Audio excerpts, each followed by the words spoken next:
बंधु माने आजिरो एही कार्यक्रम को आपण मानकु स्वागत। आजिरो एही कार्यक्रमटी मकर राशि व्यक्तिविशेष मानक पई बहुत गुरुत्वपूर्ण अटे, कारण आगामी 10 दिन मध्यरी तीनोटी गुरुत्वपूर्ण ग्रहर प्रमुख गोचर आपणक जीवन में एक विराट परिवर्तन आनिबाकु जाउछि। आपण जहा सबुठारु अधिक भय करुथिले ता शेषरे घटिगला। आपणक जीवन में अनेक गुरुत्वपूर्ण घटना घटिबाकु जाउछि। एहाकु एक संपूर्ण नूतन दिग को नहीं। आजिर संपूर्ण वीडियो एई तीनोटी प्रमुख ग्रह गोचर विषय उल्लेख करा जिवो। विशेष करी आगामी 10 दिन रे आपण केउ सकारात्मक एवं नकारात्मक परिवर्तन देखिबे। विशेष करी कारण किछि समय धरि आपणकर कठिन परिश्रम एहार उपयुक्त फल देई नाही एवं आपणकर खर्च नियंत्रण बाहर को चली जाउछि। आपण एबे आपणक जीवन रे एक स्वतंत्र परिवर्तन घटुथिबा अनुभव करिवे। किछि व्यक्तिंकर प्रकृत रंग जो मानको आपण निजर बोली भाबुथिले, किंतु जो माने प्रकृत रे आपणक पक्षरे केबे नथिले, शेषरे आपणक निकटरे प्रकाशित हेबे। एहा व्यतीत आपणकर जीवन को जड़ित करुथिबा निरंतर संघर्षर अंत हेबा पई जाउछि, कारण मंगल मेष राशि रे प्रवेश करिवे। 11 मई 2026 को मंगल मेष राशि रे प्रवेश करने जाउछंती। दयाकरी ध्यान दे शुणु। मंगल आपणकर चतुर्थ भाव रे प्रवेश करिवे, जहाँकि आपणकर पारिवारिक सुख एवं भौतिक संपत्ति को नियंत्रण करे। तो यह गोचर आपणकर जीवन रे केउ सकारात्मक एवं नकारात्मक प्रभाव पकाइब। बंधु माने एहा परे 14 मई 2026 को शुक्र आपणकर राशि परिवर्तन करी गुरुंक सह एकत्र होइजिबे, जहा द्वारा एक राजयोगर गठन हेबो। गुरु पूर्वरु आपणकर षष्ठ भाव रे गोचर करूछंती एवं शुक्र षष्ठ भाव को जीवा मात्रे एठारे एक संजोग निर्माण हेबो, जहा आपणक जीवन रे असाधारण परिवर्तन आनिबो। 15 मई को सूर्य एवं बुध उभय आपणकर पंचम भाव को गोचर करिवे एवं पंचम भाव रे बुधादित्य राजयोगर निर्माण करिवे। तेबे आगामी 10 दिन मध्यरे एई तीनोटी प्रमुख ग्रह परिवर्तन आपणक जीवन उपरे कोन प्रभाव पकाइब एवं आपणको केउ सब क्षेत्र रे सतर्कता अवलंबन करिबाको पड़िबो। आपणको कोन करिबा उचित एवं केउ सब ठारु दूरे रहिबा उचित, एई वीडियो रे आमे विस्तार भाव रे आलोचना करिबा। किंतु ता पूर्वरु जदि आपणकर मकर राशि होई थाए तो वीडियोटी को लाइक करी चैनल टी को सब्सक्राइब करि दियंतु एवं कमेंट बॉक्स रे भक्ति एवं श्रद्धार सहित जय श्री जगन्नाथ जय माँ लक्ष्मी निश्चय लिखंतु।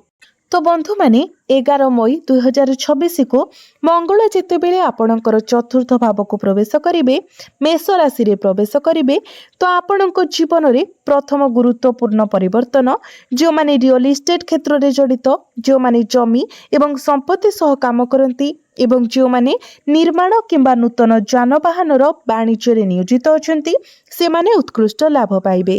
एहा व्यतीत जदि आपण कौनसी जानवाहन किनिबा पई दीर्घ समय धरि अपेक्षा करिसंती, बारंबार बाधा विघ्नर सम्मुखीन हेउछंती किंबा आपणकर योजना गुड़िक जेपरि रूप नेउथिले सेहि परि पड़ी जाउथबार देखुछंती, तो वर्तमान देवता मानकर सेनापति मंगल आपणकर परिस्थिति को नियंत्रण रे आनिबे। से आपणक जीवन रे आर्थिक लाभ पाई शुभ सुजोग सृष्टि करिवे एवं एक जान आपणकर द्वार देश को आसीबो। मंगल आपणक पई स्वतः स्फूर्त भाव रे एपरि योजना प्रस्तुत करिवे। जदि आपण बहुत दिन धरि आपणकर आदर्श घर निर्माण करिवार स्वप्न देखुछंती, केवल ऋण मंजूर हेउ नाही किंबा योजना गुड़िक वास्तव रे परिणत हेउ नाही, तेबे मई 11 तारिख रु आपणकर सेही स्वप्नर घर वास्तवता रे परिणत हेबार देखिबे। आपण निजर घर निर्माण करिबा पई एक नूतन रणनीति प्रस्तुत करि पारंती किंबा सेही दृष्टिकोण को साकार करिबा पई प्रथम पदक्षेप नै पारंती। 11 मई 2026 परे मंगल आपणकर प्रयास रे एक गुरुत्वपूर्ण गति सृष्टि करिवे, विशेष करी मकर राशि रे जन्मित व्यक्ति मानक पई, कारण मंगल चतुर्थ भाव रे गोचर करिवे। तथापि मंगलंकर एही गोचरर दुईटी नकारात्मक प्रभाव मध्य पड़िबो, दुईटी स्पष्ट प्रतिकूल प्रभाव। प्रथम प्रभाव एही सत्यरु सृष्टि हुए जे मंगल चतुर्थ भाव रे उपस्थित अछंती। आपणकर घर भितरे आक्रमणात्मक स्तर वृद्धि पाई पारे एवं भित्तिहीन घरोई विवाद वृद्धि पाई पारे, कारण आमे समस्ते जाणु मंगल हेउछन्ति अग्नि तत्वर ग्रह जे कि आम भितरे क्रोध को प्रज्वलित करती। यह एक हिंस्रतार भावना सृष्टि करती जहाँ व्यक्ति मानकु बहुत शीघ्र उत्तेजित किंबा आग्रेसिव कर दिए। प्रकृत में जेतेबेले लोक माने अत्यधिक क्रोध प्रदर्शन करती किंबा निरंतर अर्थहीन जुक्ति लिप्त हुअन्ति सेतेबेले प्रायतः कहा जाए जे सेमाने एक भारी किंबा प्रभावशाली मंगलर प्रभाव रे अछंती। यह कहा जाए कारण मंगल आम भितरे अनावश्यक क्रोध को उत्तेजित करिथाए जहाँ आमको अनावश्यक जुक्ति रे फसाई थाए। फलस्वरूप 11 मई पर आपणकर घर परिवार किंबा संपर्कीय मानक मध्यरे छोट मोट समस्या बड़ विवाद रे परिणत हेबार संभावना रही। घरोई परिवेश उत्तेजनापूर्ण होई पारे। आपणको एही विषय प्रति विशेष ध्यान देबाको पड़िबो एवं आत्मनियंत्रण अवलंबन करने पड़िबो। मने रखंतु जे यह जुक्ति तर्कर समय नुहे बरं यह जीवन रे किछि गुरुत्वपूर्ण हासिल करिबार समय। आगको बढ़िबा घर को एक नूतन जान आनिबा एवं सबुठारु गुरुत्वपूर्ण भावरे एक नूतन घर निर्माण करिबार एही सुजोग को आपणकर हाथरू खसी जीवाको दियंतु नाही। 14 मई 2026 रे आउ एक प्रमुख ग्रह परिवर्तन घटिबो। शुक्र जे राक्षस मानकर गुरु अटंती आपणकर षष्ठ भावरे प्रवेश करिवे जेउठारे बृहस्पति पूर्वरु उपस्थित अछंती। गुरुंक सहित संजोग करी शुक्र आपणक पई एक प्रकृत आशीर्वाद प्रमाणित हेबाकु जाउछंती। मकर राशि रे जन्मित व्यक्तिंक पई सबुठारु तुरंत प्रभाव नियुक्ति खोजुथिबा लोकंक उपरे पड़िबो। जदि आपण बेकार अछंती एवं चाकरी खोजिबा पई संघर्ष करूछंती तेबे शुक्र षष्ठ भावरे गोचर करुथिबारु आपण चाकरी खोजाको सफल समाप्ति रे पहुंचाइबारे आपणको सहाय्य करिवे। यह व्यतीत जदि आपण वर्तमान चाकरी करूछंती आपणकर निर्दिष्ट कार्यक्षेत्र जहाँ हेउना काहेकि शुक्र आपणकर कर्मक्षेत्र रे आपणकर स्थिति को सुदृढ़ करिवे। आपणकर मधुर एवं प्रेरणादायक कथाबार्तार शक्ति माध्यम रे आपणकर वृत्तिगत प्रयास एते उल्लेखनीय भावरे सफल हेबो जे आपण एहाकु स्वप्न रे मध्य कल्पना करि पारिबे नाही। एहा सहित धरा जाऊ आपण एक ऋण नेइछंती घर निर्माण पाई जानवाहन किनिबा पाई किंबा अन्य कोनोसी उद्देश्य पाई शुक्रंक सहायता रे यह देखा जाउछि जे एही ऋण 14 मई 2026 पर संपूर्ण परिशोध होइजिबो। परिस्थिति सेही ऋण परिशोध पाई पथ प्रकाश करिबा पाई समान हेबो। दिव्य शक्ति आपणकर आर्थिक दायित्व को संपूर्ण भावरे दूर करिबा पाई आपणक पाई विभिन्न रास्ता खोली देबे। तथापि षष्ठ भावरे शुक्रंकर एही स्थानर दुईटी संभाव्य प्रतिकूल प्रभाव मध्य पड़िबो। कारण षष्ठ भाव को पारंपरिक भावरे ऋण भावरे विवेचना करा जाए जहाँकि आर्थिक दायित्वर क्षेत्र मध्य अटे। यह एक भाव विशेष करी रोगर भाव एवं शत्रुंकर भाव। जेतेबेले गुरु मई 14 तारिख रे एही भावरे प्रवेश करिवे जेपरि आमे पूर्वरु उल्लेख करिछु कर्म क्षेत्र रे आपणकर स्थिति मजबूत हेबो नियुक्ति पाई सुजोग सृष्टि हेबो एवं आपणकर कथा मधुर एवं मनोरम होइजिबो। तथापि दयाकरी यह मन रखंतु विशेष करी महिला माने मधुमेह किंबा मूत्रनली संक्रमण भली स्वास्थ्य समस्या द्वारा आक्रांत होई पारंती। समस्त महिला को एही समस्या समय मध्यरे सेमानंकर स्वास्थ्य प्रति विशेष ध्यान देबाको पड़िबो। यह व्यतीत शुक्र को आकर्षणर ग्रह भावे बोधी मना जाई थाए। तेनु शुक्र आपणकर मनरे इच्छा जागृत करिवे आपणको एही जिनिस किंबा सेही जिनिस किनिबाको प्रलोभित करिवे। शुक्र मध्य अत्यधिक एवं अनावश्यक खर्च करने प्रवर्तांती। आपनको विशेष भाव में सतर्क रहिबाको पड़िबो जे आपण एपरि कोनोसी खर्च जेमिति न करंती जहाँ आपणकर संचय को ह्रास करिपारे किंबा भविष्यत रे आर्थिक बाधा सृष्टि करिपारे। एपरि खर्च जहाँ शेष रे आपणको आर्थिक भाव में दुर्बल करिपारे। आगामी 10 दिन मध्यरे एवं एही परिवहनर समग्र अवधि रे आपणको एपरि बड़ खर्च को कठोर भाव में एड़ाइबाको पड़िबो। एबे आसंतु आमे तृतीय प्रमुख ग्रह परिवर्तन को देखिबा जहाँ 15 मई 2026 रे हेबाको जाउछि। तृतीय ग्रह परिवर्तन रे सूर्य एवं बुध सामिल अछंती जहाँ आपणकर पंचम भाव में गोचर करिवे। वंश एवं बुद्धि को नियंत्रण करुथिबा भाव सूर्यदेव ग्रह मानकर राजा बुधंक सहित जे बुद्धि प्रदान करती चिंताधारा सृष्टि करती एवं आपणकर मन को तीक्ष्ण करती। एही घरे एक संजोग गठन करेंगे। आमे एही संयोजनर सकारात्मक एवं नकारात्मक प्रभाव विषय विस्तृत भाव में वर्णना करिबो। तथापि जदि आपण पूर्वरु एपरि करिनाहांती तेबे दयाकरी वीडियो को लाइक करने को किछि समय नियंतु। वर्तमान एही तृतीय एवं सबुठारु गुरुत्वपूर्ण ग्रह परिवर्तन विषय सूर्य एवं बुध पंचम भाव में प्रवेश करने मुहूर्त स्टॉक मार्केट रे जड़ित व्यक्ति, निवेशक, संपत्ति किंबा जमी हेउ एवं समस्त प्रकार व्यवसायी माने उल्लेखनीय भाव में लाभ पाइबाको जाउछंती।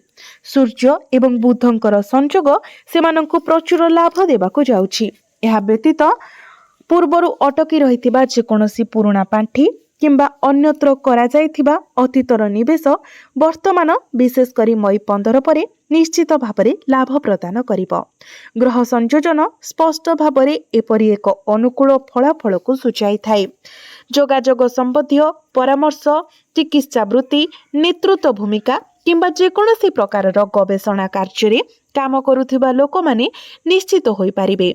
आपण लाभ पाइबाकू जाउछंती, पुरस्कृत हेबा पाई जाउछंती। जदि आपण जणे शिक्षक किंबा वर्तमान शिक्षक पदवी खोजुछंती तेबे सूर्य एवं बुध आपणक सफलता सुनिश्चित करिबा पाई आपणक सपक्षरे काम करिवे। एहाको एक मुहूर्त पाई संदेह करंतु नाही, एहाको निश्चित भाबरे नियंतु। एही सकारात्मक फलाफल आपणक पाई प्रकाशित हेबो। जहा भी हेउ वर्तमान आसंतु आमे दुईटी संभाव्य नकारात्मक प्रभाव विषय आलोचना करिबा। आमे भूली जिबा उचित नुहे जे सूर्य एक तीव्र अग्निमय ग्रह। सूर्यंकर शक्तिशाली किरण आपणक कुंडली उपरे प्रभाव पकाई थाए। तेणु प्राथमिक चिंता पंचम भाव में आमर संतान संतति को नियंत्रण करुथिबारु आम पिला मानकर स्वास्थ्य एवं सुस्थता ए विषय आमको अतिरिक्त सतर्कता अवलंबन करबाको पड़िबो। आपणकर पिला मानक प्रति विशेष ध्यान दियंतु। सेमानंको अत्यधिक गरम रे प्रकाश करबाको बंचंतु, कारण सूर्यंकर तीव्र शक्ति अन्यथा सेमानंको कष्ट दे पारे। सेमाने एक जिदखोर धारा विकसित करि पारंती किंबा चिड़चिड़ा होई पारंती। एपरि आचरण जहा परवर्ती समय आपनकु बहुत चिंता रे पकाई पारे।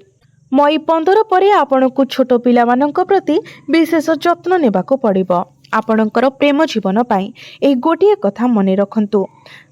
जदि आपणक मध्य डोमिनेटिंग नेचर देखा जाए तेबे आपणकर प्रेम जीवन संपूर्ण विशृंखलारे पड़ी पारे, जहाँ अनेक जटिलता सृष्टि करे। सर्वोपरि जेकोनोसी संपर्क रे सबुबेले जिनिस गुड़िक आपणक इच्छारे चलिबो बोली आशा करिबा संभव नुहे। पारस्परिक बुझामणा उपरे निर्मित संपर्क जेउठारे उभय साथी परस्पर को मूल्य दियंती, केबे केउठारे हार मानिबे जानती एवं बंधन को बजाय रखिबा पाई समर्जित प्रयास करती, सेही संपर्क ही स्थायी। आपण निज प्रेम जीवन रे एही नीति प्रति विशेष ध्यान देबा उचित। मकर राशि रे जन्मित व्यक्ति विशेष मानक पाई आमे आपणको दुईटी प्रतिकार विषय कहिबाकू जाउछु। जदि आपण एही प्रतिकार गुडी को पालन करती तेबे सूर्य, बुध, शुक्र एवं मंगलंकर नकारात्मक एवं अशुभ प्रभाव संपूर्ण निरपेक्ष होइजिबो। तो बंधु माने प्रथम प्रतिकारटी हेउछि मंगलंक विषय, जे वर्तमान आपणकर चतुर्थ भाव में गोचर करने जाउछंती, जहाँ आपणकर मांकर स्वास्थ्य को प्रभावित करिपारे। कारण चतुर्थ भावटी मां सहित घनिष्ठ भाव में जड़ित। से अनावश्यक युक्ति मध्य उस्काई पारंती, जहाँ क्रोधर प्रकोप जोगु घरोई परिवेश को खराब करिपारे। तो आपण प्रत्येक मंगलवार दिन भगवान हनुमानंकर मंदिर को जांतु एवं प्रभु हनुमान को लाल रंगर मिठा अर्पण करंतु, जेमिति कि बुंदी लड्डू किंबा आपण पानर बीड़ा मध्य अर्पण करि पारिबे। आपण चमेली तेलरे पूर्ण एक दीप जलांतु एवं हनुमान चालीसा पाठ करंतु। प्रत्येक मंगलवार दिन आपण एही प्रतिकार करंतु। आपण चाहिले प्रत्येक दिन मध्य करि पारिबे, किंतु जदि पारुछंती प्रत्येक दिन हनुमान चालीसा पाठ करंतु। एहा आपणको अधिक आत्मनियंत्रण पाइबारे साहाय्य करिवो। आपणकर पूर्वरु जो प्रवृत्ति थिला हठात रागी जिबा, जिनिस फोपाड़ी देबा किंबा क्रोधरे आघातरे अन्यमानकु किछि कटु कथा कहिबा, ताहा धीरे धीरे कमी जिवो। तो एबे आसंतु जानिबा द्वितीय प्रतिकार, जहाँकि शुक्रंक पाई, जे आपणकर षष्ठ भावरे प्रवेश करिवे एवं आपणकर खर्चरे वृद्धि करिवे।